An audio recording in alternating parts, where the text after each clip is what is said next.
Okay, Michael Clark is my favorite film critic. You can find his reviews at the Epoch Times, NEWSMAX magazine, and the Federalist, as well as the Shannon Burke Show on Friday afternoons, only on Florida Man Radio. You can download that app today. Mike, how you doing? I'm doing other and yourself?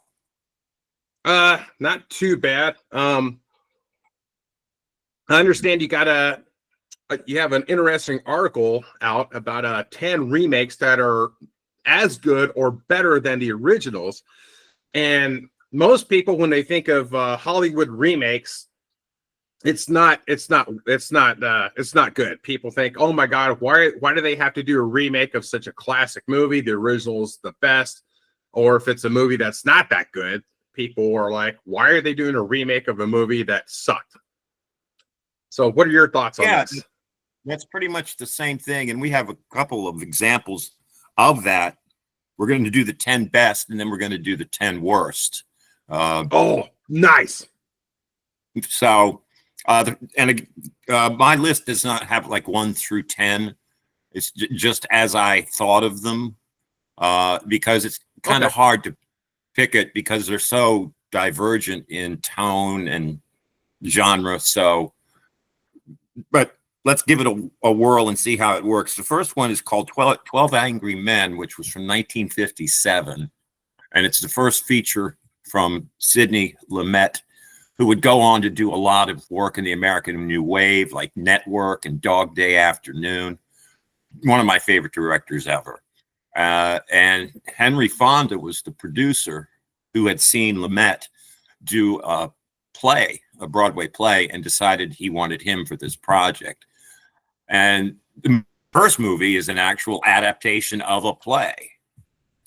And it's a story where a murder case gets assigned to 12 jurors. And the entire movie, with that like 30 seconds on either end, is set in this one room. So it's very claustrophobic that way. And the first vote on this murder charge is 11-1 guilty, with Fonda's character being the only one to say not guilty because he's not sure. And that the movie goes through all of these incantations where eventually they get to a not guilty verdict. There's a lot of holdouts, and the last holdout, number 3, there's no names. They call each other 1, 2, 3, 7, 10, juror 10. So there's no names. And juror 3 is played by Lee J. Cobb. And he's the final holdout. So in 1997, William Friedkin decides he's going to do it over again, which everybody was like, why are you going to mess with this? This is one of the best movies ever made. So the first thing he does is hire the original screenwriter, a guy named Reginald Rose, who also wrote the play. So that's a good sign. You got that. That's a smart move. Yeah, exactly. And they modernize it a little bit. You know, there's electronic media. There's a couple things. It's not all white guys. It's got 4 black actors and 7 white guys. And then in this instance, Jack Lemmon plays the Fonda character. And George C. Scott plays the Lee J. Cobb character.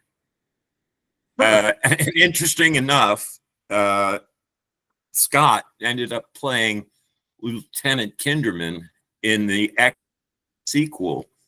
The original was played by Cobb. Wow. The cast also includes Ozzie Davis, Tony Danza, Hume Cronin, McKelty Williamson, William Peterson, Edward James Olmos, and James Gandolfini.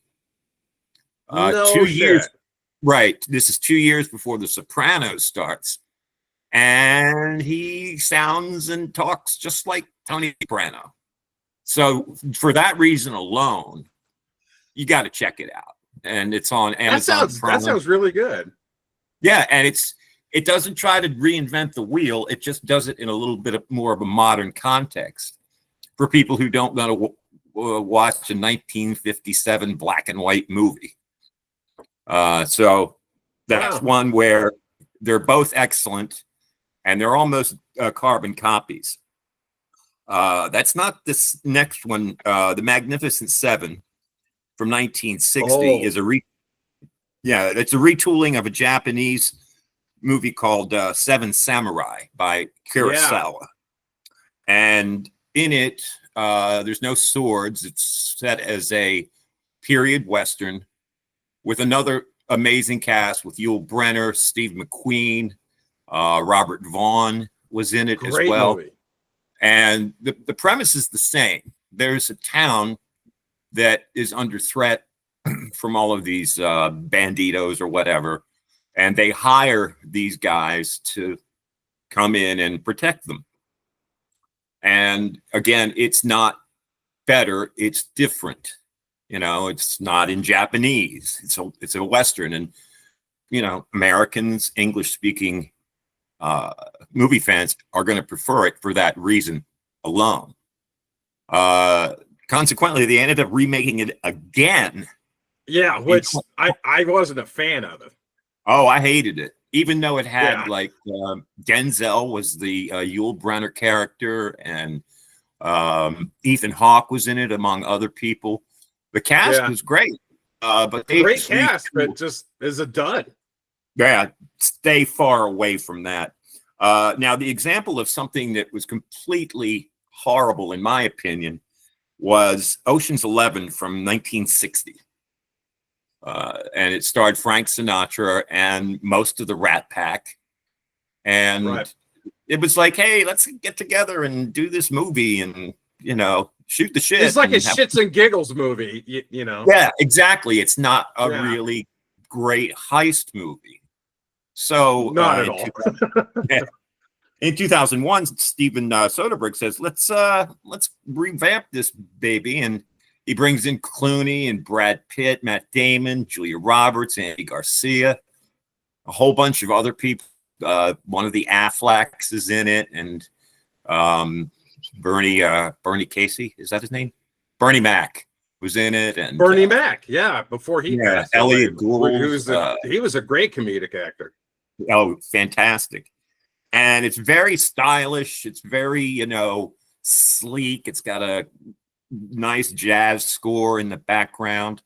And there's humor in it. There's a lot of humor in it, but that's not what it's supposed to be. It's a serious thriller heist movie. And of course, they ruined that by doing two more. And then a prequel called Ocean's 8 with an all-female cast. That was not good either. No. So that's the first example of taking a real dog of a movie and turning it into, you know, a 5-star winner. Yeah. Next up is 310 to Yuma, and I didn't even know this yeah. until recently. This is based on an Elmore Leonard short story. And Elmore Leonard is more urban, you know. He's one of Tarantino's favorite writers. He writes these crime caper comedy things. Out of Sight with Clooney. Out of Sight was a great movie. A very underrated, I think. Absolutely. Also Get Shorty. That was based on an Elmore Leonard book. So you're like, it's a Western short story. Okay. The original was in 1957, and it had Glenn Ford and Van Heflin. And again, not a bad movie by any stretch, but it's a black and white movie from the 50s. So and there was enough time to go revisit it 50 years. And this one was directed by James Mangold, who has done a whole lot of different movies in different genres. He did the Johnny Cash biop. Walk the Line. Yeah. Walk the Line. He did a horror movie. Oh God. Of course, I forget it right now. I can't. Identity. It was called Identity. Oh yeah, that's a great movie. Yeah. So he ended up casting Christian Bale in the Van Heflin role as this former Union soldier who is down on his luck and his house is about to be repossessed. So he gets hired by the sheriff to escort an outlaw played by Russell Crowe to a train station in Yuma so they can send him off to be tried. And the whole time, the getting there, the journey part is most of the movie. And the Bale character is interrupted constantly by Crowe's gang, led by Ben Foster, who plays a sick puppy in this movie. And it has an ending I couldn't see coming. It's odd because Bale and Crowe are both, well, one's British, the other's Australian, and they're playing these American characters, and you can't even tell. They got perfect sense. So I liked the 57 version, but again, this got a modern update, and frankly, I like it better. I like the look better. Now, and the chemistry between Russell Crowe and Christian Bale, watching those two in the scenes together, it's so good. Those two, they're great. And they've never done anything since then. I would love to see them do another movie. But absolutely. Now, this next one is the full version of one story. The first came out in 1937, then 1954, and then 1976. And this one is from 2018, and it's A Star Is Born with Bradley Cooper and Lady Gaga. Now, the whatchamacallit, the premise is the same. There's this guy, he's either an actor or a musician, and he's kind of over the hill, and he ends up meeting a girl who is got a lot of talent but undeveloped. So Cooper meets Gaga, who's a struggling songwriter. He starts mentoring her. She eclipses him, and then he kills himself. It's not uplifting. It's not, like, hey, let's go see this movie where the guy kills himself. But from every angle, it's just a much better executed version of the story. And Cooper not only stars in it, he directed it, he co-wrote it, he co-produced it, and he wrote 4 or 5 songs used in the movie. So he's done everything. And it was his first time directing. And oddly enough, that he was brought onto the project after Clint Eastwood backed out. Clint Eastwood was going to do it. And he was going to have Johnny Depp and Beyonce. Oh, that would have been terrible. It would have been terrible. Yeah. So it's a great movie. And Lady Gaga, the first time I saw the trailer, I said, who is this girl? I can't tell who she is. That's because she doesn't have any weird clothes on or, shit through her face and shaved eyebrows. And she's a very cute woman. And I didn't recognize it until right at the end of the credits, Cooper, Gaga, September 5th or whatever it was. The Departed from 2006, and most people don't know this is a remake. Again, it's based on a Japanese. It's based on a 2002 Japanese procedural called Infernal, not Internal, Infernal Affairs, where a detective in the new one, played by Leonardo DiCaprio, gets arrested, and he eventually joins a gang run by Jack Nicholson, whose character is based on the real-life criminal Whitey Bulger. And conversely, Nicholson plants one of his guys, played by Matt Damon, into the police force. So you have moles from either side, butting heads. And it ended up being the only movie that Martin Scorsese has won an Oscar for. Everything he's ever done, that's the only one. And surprisingly, with all of the star power in it, the only person who got an acting nomination was Mark Wahlberg. You know, you have DiCaprio what and Damon. Yeah, he didn't what win. was when Goodfellas came out? What were they up against that year? Like, how come you'd think Goodfellas would win like something? It did. Joe Pesci won for supporting actor. That was it. That was it. They lost Best Picture to Dances with Wolves. Oh, okay. Well, then that makes sense. Yeah, it makes sense. Okay. But and I like Dances with Wolves, and it's perfect Academy bait. Western, you know, period Western with a romance between a white guy and a white girl who's pretending to be an Indian. You know, if they made it again today, they could recast Elizabeth Warren in the lead role. Dune came out in 1984, and it is the only movie by David Lynch that I can't watch. I could barely get through it the first time. And this thing went through all kinds of production issues. He wanted that movie to be a trilogy originally, and they said, well, no, we're just going to let you just do one. And he, from what I understand, he's pretty pissed off because there's just, I mean, the books are gigantic. There's just so much material there they had to cram into an hour and a half or whatever it is. Well, yeah, and that was one of the problems. There was actually a documentary about that movie called Shaworsky's Dune or something.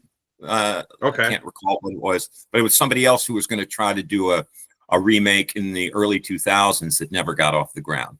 So Denis Villeneuve, who is Canadian French, he did the sequel to Blade Runner. He did Arrival with Amy Adams. So this guy has really good science fiction chops. And he told Warner's, if we're going to do this, we're going to have to do it in two parts. You're going to have to do that because you can't do it in one movie. Yeah. And Warner said, not so fast. You make the first one, and if it gets, a good return, we'll let you do it again. And Dune, I think, was the second highest grossing movie, 2021. So of course they it's not a sequel, but the second half, and it did just as well. This is the biggest example on these lists of a really crappy original movie that is a space opera epic now. And I'm not a big science fiction fan, but I think those movies are just amazing. The Japanese and another Japanese original called Yojimbo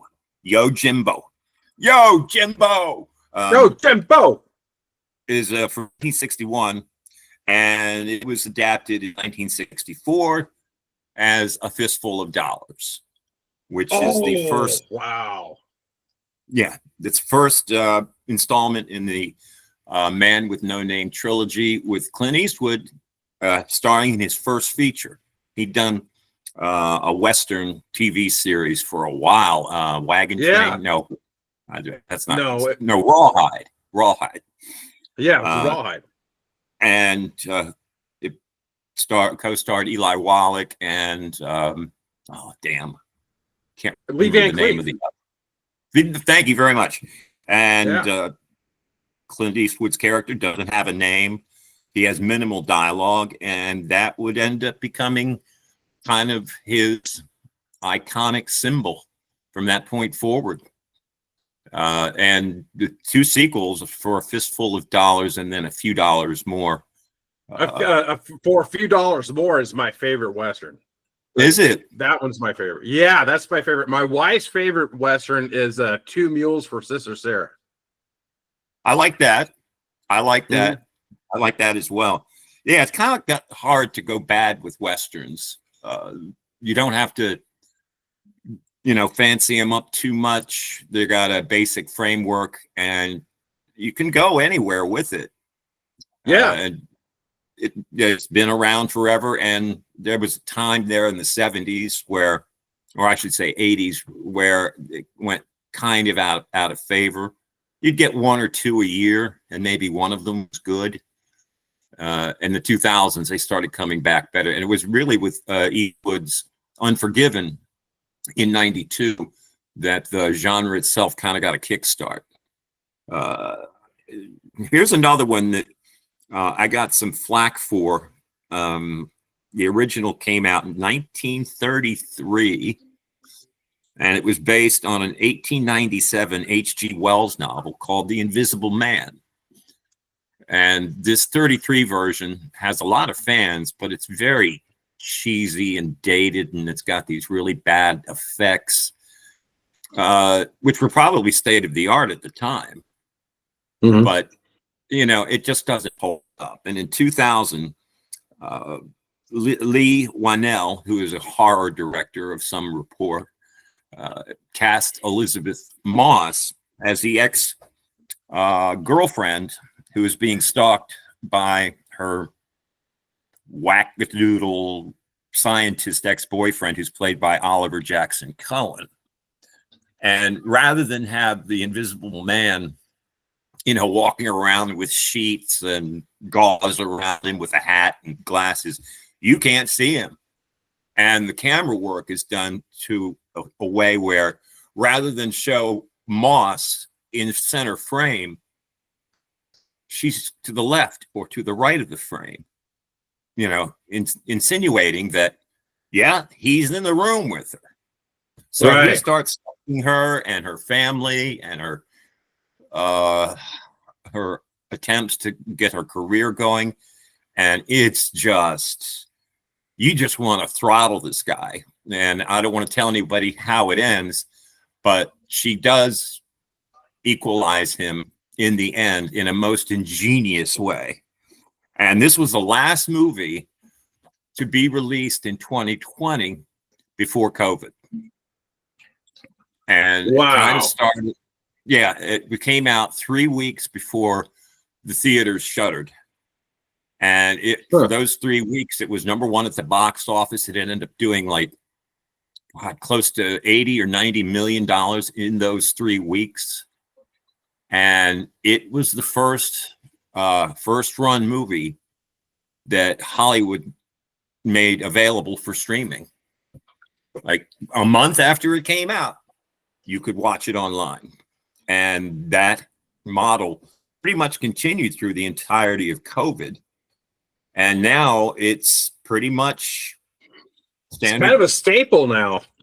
Yeah. If it's in the theater a month, you know, on the 6th week, you can watch it on demand. I mean, you still have to pay for it. Yeah. And it's $10 for most of them, which is not all that much less than the theater. But some people would rather pay that amount than go to a theater. Think Shannon Burke, for instance. Finally, the 10th movie is interesting, as both versions were made by the same guy, Cecil B. DeMille. First one in 1923, and the second in 1956, The 10 Commandments. And these were radically different movies. The 1923 version, pardon me, was set in the modern day. And it used the 10 Commandments more as allegory. It wasn't like the creation of the tablets and Moses walking his people to the Red Sea. And so it was more of a social commentary movie. And of course, the 56 version is one of the first sword and sandal biblical epics, with Heston himself providing the voice of God. It did unbelievable business, and in 1970, ABC began showing it annually, uninterrupted, every Easter Sunday or right before Easter Sunday. And they're still doing it. I remember that. So some honorable mentions, Cape Fear, another Scorsese movie. For me, it's from 91. Insomnia, which is Christopher Nolan's third movie and the only one he never wrote, which is based on a Norwegian movie. True Lies, I didn't know this. The Schwarzenegger movie was based on a French comedy of the same name. True Grit, 2010. It's a remake of the John Wayne '69 movie, and John Wayne won his only Oscar for that movie. And that was kind of like a sympathy Oscar, like, you know, here's a, you know, career kind of thing. Yeah. I seen it once. I thought it was horrible. And then 2 Hitchcock movies called The Man Who Knew Too Much from 1934 and 1956. And again, basically, he remade it because of technical advances over, you know, 22 years. All right, we got some bad remakes. Most notably, what's in the theaters this week? Snow White. And I mentioned this at length on the show. I did not see it, and I have no intention of seeing it. But this thing has been mired in the bad mojo cesspool since it started production. And at first, they wanted to have the 7 Dwarves were going to be played by people of regular size. And, you know, of course, the Rainbow Coalition, you know, maybe one white guy. They threw a girl in for good measure. Nobody liked that idea. So well, then they it's a said, slap okay, in the face of like all these little people that are actors, and yeah, that I guess that they would be typecast, but hey, it's a job, you know, it's work. And if you cast somebody of regular size, these guys are like, what the fuck, you know, why are you hiring like average sized people to play a dwarf, which what we are, you know, it is a bit insulting, you know. Yeah, and that came from Peter Dinklage, who is a dwarf, who said, well, if you hire dwarves, you know, you're playing into stereotypes. And the rest of the community says, just shut your fucking mouth. We need some work. So then did you hear Ricky Gervais's joke on that? He said, no. Ricky Gervais, he said that Peter Dinklage went on a rant about it, about the 7 Dwarves. And he said, he's not happy. In fact, he's grumpy. Yeah. I saw a lot of wordplay like that with some of the reviews this weekend. And then they hire a Latina who is a good singer, but she comes with a lot of baggage. She badmouthed the original cartoon from 1937. Then she started showing up on social media, flipping the bird to Trump voters. Which is a great way to get to win your audience to come see your movie.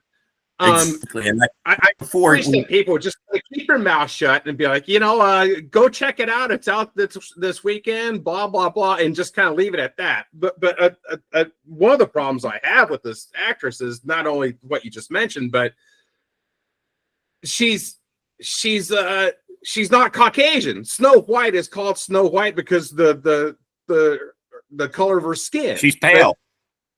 Yeah, but why are they calling her Snow White in this movie? Because she was born during a snowstorm. Oh. Hey, I don't make this shit up. I just report it. And on IMDb, is Prince Charming even in it? There's not a Prince Charming. There's no Prince Charming. No, but there is a Robin Hood character who, you know, of course they cross paths and there's a little bit of sparks. They don't ever touch. They don't ever kiss. Again, this is secondhand reporting. And, you know, they're going to get together and do all kinds of hopey, changey social blah, blah, blah. You know, right before we started taping here, I went to IMDb, which is a complete audience-driven aggregate score website, as opposed to Rotten Tomatoes, which is a mix of critics and audiences. And it's at 2.2 out of 10 on IMDb. Oh, geez, that's bad. And the projected take, it was supposed to be originally 55 to 60 million. And right now they'll have the final numbers around down 11 o'clock your time. And it's hovering around 40 million. And that's about the same level as Dumbo, Burton's Dumbo. From not good. Yeah, not good. So, no. And the odd thing is, this isn't the first remake she did that went nowhere. You know what the first one was? No. West Side Story. Spielberg's West Okay. Side Story. Oh, yeah, that was a flop. Yo, that movie did 10 million opening weekend. 10 million. And I think it ended up taking in total about 70, what was said and done with, international and whatnot. That was the first of two flops for Spielberg. It was that, and then the Fabelmans, that semi-autobiographical movie that got lots of critical raves, but nobody went to see it in the theaters. I digress. Let's get to the really bad movies here. Real quick, at the top of the list, Psycho from 19. Oh yeah, I was gonna say that because you brought up Hitchcock earlier, and I'm thinking Psycho is like the worst remake. And Gus Van Sant, who has an otherwise very great track record, not only remade it, he did a shot-for-shot remake of it. Like it had the same running length, I think 94 minutes. Every the same, but it was just, hey, not Tony Perkins, it's Vince Vaughn, and it's not, Janet Leigh, it's Anne Hesh, and it's not Martin Balsam, it's William H. Macy. And there was even a scene where in the original, where Hitchcock does a cameo, he does it in every one of his movies. Van Sant does the cameo. So it actually made good money, but it's at like 6% on Rotten Tomatoes. Yes, terrible. It was horrible. The Stepford Wives, the original from that, fantastic movie. Catherine Ross was the lead character, a story about these husbands who replace their wives with identical robots. Very heavy duty social messaging. And in 2004, somebody decides they want to make it a light comedy, which you really can't do with that material. And they put Nicole Kidman in there to replace the Ross character. And I like Nicole Kidman a lot, but that movie was a disaster.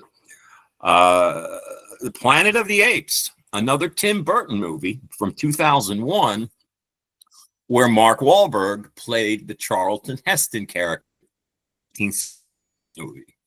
And if that 1968 movie hadn't existed, this 2001 might have worked better. But Tim Burton is not that guy, not the guy for that kind of movie. And they didn't reboot the series. They started, they kind of did like a prequel trilogy over the last 15 years, and they are all excellent. They're all really well done. And Andy Serkis, through motion capture, plays the lead character of Caesar in that. The Omen, the original from 1976 with Lee Remick and Gregory Peck, about the spawn of the devil, and came out right after The Exorcist, maybe 2 years later. And it was part of that first wave of 70s horror that pretty much continues to this day. But they decided to remake it in 2006, and it went nowhere fast. Another 70s movie, Rollerball, which was about the roller derby. Oh, yeah. And it was kind of like a cross between the roller derby and the Roman chariot races, with the winners getting their lives and the losers dying. And then they remade it in 2006 with Chris. Oh God, what was his name? He was in the American Pie movies. He was in. He's this really bland guy. Tall Chris something, not Chris Pine. Some I know who you're dude. talking about. Yeah. Swept Away, and this is probably the worst. The original is an Italian light comedy from 1974, and then Madonna and her wife Guy Ritchie. No, that wasn't a play on words. Decided they're going to remake it again as this epic, beach sweat drama, and it was so horribly bad. And it's weird. Madonna plays herself real well. She can take on any character, on stage when she's doing music, but when she's in a movie, She is inert. She is stiff. Act worth a lick. Yeah. 2005, Ryan Reynolds decides that he wants to be the replacement for James Brolin in a new version of the Amityville Horror. Oh, God. I like Ryan Reynolds a lot, but Yeah, when me he too. does straight drama, I mean, there's no humor in this movie. There shouldn't be. He's not that good. He's not that good. And it just didn't have the same wallop as the original one did. And the 75 sequels and reboots of that. Here's one that has been made 3 times. The first one was called Here Comes Mr. Jordan, 1941. Then the second version came out in 1978. It's called Heaven Can, with Warren Beatty, co-wrote with Elaine May, co-directed by Buck Henry. Phenomenal movie. My favorite romantic comedy ever made.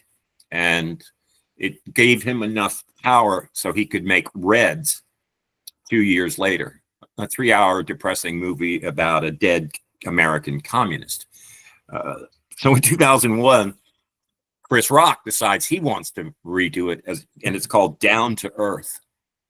And he plays the Beatty character. And I interviewed Chris Rock for that movie. He did a PA tour, and this was in Atlanta, and it was one of the worst interviews I've ever had. Oh, no shit. Comedians are generally not really good interviews. You heard that adage that comedy is just anger turned inside out. Right. That's exactly right. I interviewed Chris Farley the year before he died, and Tim Allen. Oh, no kidding. And all 3 of them were just, they didn't want to be there. They hated having to promote their movie, dealing with the press. They'll give you yes and no answers. It was horrible. It was horrible. Finally, and you'll get a kick out of this. That movie has been remade 6 times. 6 times, and every one of them is a turd. It's all based on 1896 H.G. Wells novel. And the most recent one, and it's called The Island of Dr. Moreau. Oh, yes. And yeah, it starred somebody you know very well, and Val Kilmer. It wasn't my finest picture, but I did enjoy playing that character. And the reports of Kilmer and Brando clashing on the set, both of them going into their trailers for hours at a time. Then they replace the director 2 weeks in. They bring in John Frankenheimer, who's a phenomenal, old school guy who did The Manchurian Candidate, Black Sunday. I interviewed him about a year before he died. He had done that, some De Niro movie, a heist film from the early 2000s. Was it Ronin? Ronin, thank you. He was promoting Ronin. That's a terrific movie. The car chase in that is up there. Really good. Yeah, and I slipped in my screenplay that I wrote, and I said, just take a look. And a week later, he sent it back. He says, I can't make this movie. It's too expensive. And he included a signed Blu-ray of Black Sunday, which I thought was very cool. So I think Black Sunday could be a viable remake. Yeah, and that was also, oddly enough, it was the only movie to have a character that was a sitting U.S. president. Jimmy Carter. It wasn't Carter himself. It was an actor playing Carter who shows up at the Super Bowl. So, yeah, that movie is is phenomenal. Bruce Dern is in it, and Martha Keller. Yeah. Robert Shaw. It was a really very well made movie, and they ended up shooting it after a regular season NFL game, and they dressed up players in the I think it's between the Rams and the Steelers in this movie, and that actually happened in a Super Bowl. The Rams did play the Steelers in a Super Bowl, but I think it was after that. Anyway, so that's our list. You can go to epochtimes.com, put in my name, Michael Clark, and you can pull up a whole series of movie reviews. And again, tune in where Marlon Brando often calls in and vents his spleen, as it were. Yeah. Well, Michael, thank you very much for your time. I do appreciate this, and what a fantastic article you just wrote. All right, dude. Well, we'll take it up again next time. Thanks. Sounds good, dude. Thanks, man.